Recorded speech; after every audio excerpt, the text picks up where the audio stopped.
Rafale deal मामले में कांग्रेस सदर राहुल गांधी ने एक बार फिर नरेंद्र मोदी पर निशाना साधा है। उन्होंने कैग की रिपोर्ट को चौकीदार ऑडिटर जनरल रिपोर्ट बताया।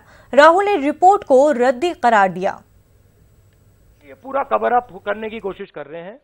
ये बड़ा क्लियर मामला है। कल हमने बता दिया है, कल हमने दिखाया है that the gentleman himself is involved in this decision making. So that CAG report is a worthless report. In fact, I would term it as a Chaukidar Auditor General report.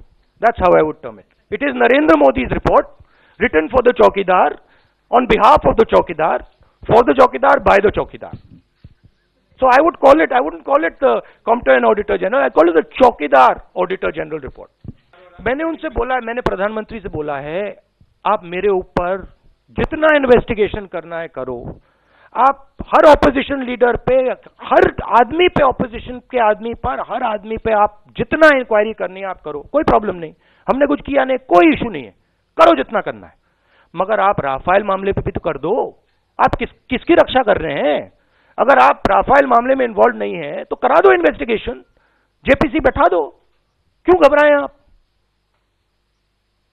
एक ही कारण हो सकता है कि आप उसमें शामिल है, क्योंकि अगर शामिल नहीं होते तो आप कहते हैं हाँ भैया इन्वेस्टिगेशन होगा, डालो सबको जेल में।